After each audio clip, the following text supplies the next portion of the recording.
Good afternoon, everyone. Shalom. I'm Shosh Badrosian, spokeswoman for the National Public Diplomacy Directorate here in the Prime Minister's office. I will take a few questions after a couple of very brief points to make to you. Just make sure you put your questions in the chat of the Zoom with your name and your outlet, of course. It is Wednesday, October 22nd, and today is day 747 since our hostages were kidnapped into Gaza by Hamas terrorists. And it's been 9 days since the return of all 20 of our living hostages. The demand to bring them all home continues. Our heroic soldiers inside of Gaza received the remains of 2 of our hostages late last night. Now, following a military ceremony in the presence of an IDF chief rabbi and identification at the Forensic Institute, the remains have been identified as Aryeh Zalmanovich and Master Sergeant Reserve Tamir Adar of blessed memory. Both men were kidnapped the morning of October 7th from Kibbutz Nir Oz, a location Prime Minister Netanyahu visited back in July, where he explained the deep commitment he had to not only bring all of our hostages home, but to rebuild the kibbutz and bring life back to its people. Aryeh was kidnapped at just 85 years old while he was hiding in his safe room the morning of October 7th.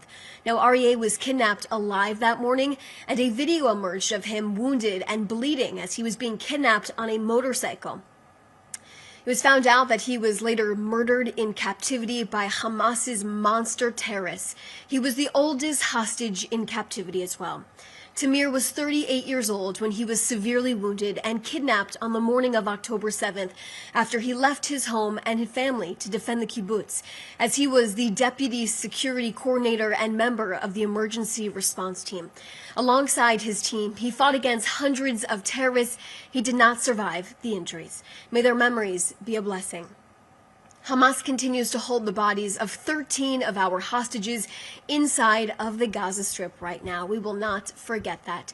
As the ceasefire continues, Prime Minister Netanyahu and his wife, Mrs. Sarah Netanyahu, welcomed Vice President J.D. Vance and his wife, Usha Vance, here in the office today in Jerusalem. A welcome ceremony took place around 10:30 this morning, where the Prime Minister and his wife greeted the Vice President and his wife. The four soon after had lunch together, followed by a very personal meeting between the Prime Minister and Vice President. Their teams had a meeting after that as well.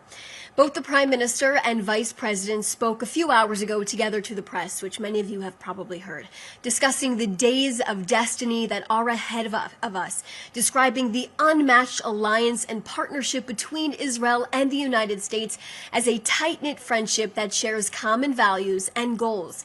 This relationship helped us get to this point where we are right now, to the point where a ceasefire is in place, our hostages are being released, and there's a plan in place to disarm Hamas, the terror organization. Now, through the Prime Minister's historic military pressure, coupled with President Trump's leadership and diplomatic pressure, we are at this point in time. Vice President Vance's visit comes about a week after President Trump had his historic visit here in Israel, marking the return of our 20 living hostages and helping Israel reach a critical point in this war. Together, this relationship between the Prime Minister's team and President Trump's administration is changing the Middle East and the world, creating opportunities not only for security but also for expanding peace. Prime Minister Netanyahu said he was impressed with the Vice President's clarity, sharpness, solidarity for our common cause, and sincere friendship that he saw in conference and private meetings that took place today. I can also add they discussed in depth about the Gaza Strip and how they can see the plan progressing in the near future. I can also tell you that Secretary of State Marco Rubio is coming back to Israel this week. He will be arriving on Thursday and is scheduled to meet with the Prime Minister on Friday. This is the Secretary of State's third trip to Israel since mid-September, which further shows the hand-in-hand relationship that Israel and the United States have as we mark this historic time. I'll take a few questions right now.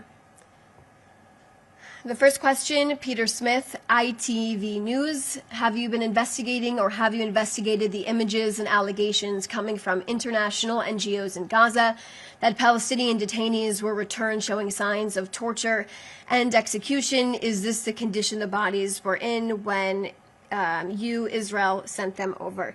What I can tell you is that Israel, of course, adheres to all international law when it comes to any actions inside of the Gaza Strip.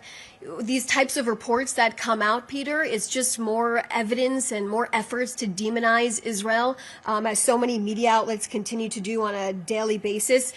If you're going to report on something like this, you should certainly also report on the torture, the abuse, the starvation our hostages had to endure for 2 years. 20 of our released living hostages are telling their stories. I really hope that if you're reporting on this, you're also reporting on our hostages who are now starting their pathway to rehabilitation after being locked up in cages, chains, and like I said, nearly being starved to death. And also, you should be reporting on what Hamas is doing to their own people. These horrific videos continue to pour out of the Gaza Strip of men being blindfolded, being beaten in the center of these cities by bats. It's horrific to see, and hopefully all media outlets like yourself are reporting on that violence as well. Joel Pollack, Breitbart News. There are reports that Arab and Muslim countries who committed to President Trump's plan are now reluctant to contribute to the military force necessary to patrol Gaza because they're afraid to face Hamas and they're afraid of being accused of occupying Gaza. Many of the same countries criticize Israel for standing up to Hamas. Can you comment on this reported reluctance and whether it jeopardizes the plan or whether it would require Israel to take over Gaza in the end? So like I mentioned before, Vice President J.D. Vance and Prime Minister Netanyahu met today. Of course, they discussed the future of this plan inside of the Gaza Strip. And also, just to mention and reiterate the full coordination, both countries are consistently in together. They spoke about the future of this plan, what this security force will look like in the future of the Gaza Strip. But to follow back on the 20-point plan, we continue to reiterate Hamas will have no future inside of the Gaza Strip. Of course, this is a shared goal between Israel and the United States. They will be disarmed, Gaza will be demilitarized, and we will ensure that Gaza never poses a threat to the state of Israel ever again. Okay, next question from Adam Parsons from Sky News. The U.S. administration has made it clear that in their minds there is no deadline involved in recovering the deceased hostages and that they accept the logistical difficulties outlined by Hamas. Do you agree with this?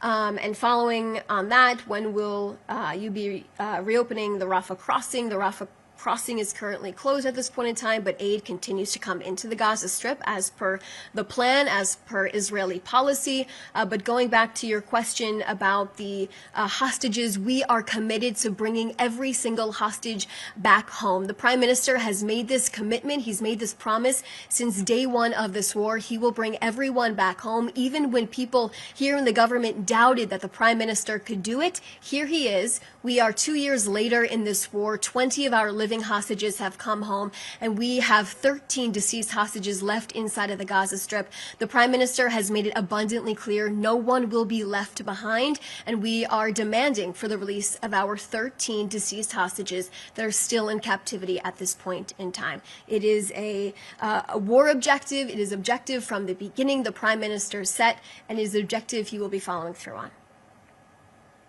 This is Hanan Julian, the Jewish edition. Has Secretary of State Marco Rubio's trip to Israel been confirmed? And if so, when is he expected?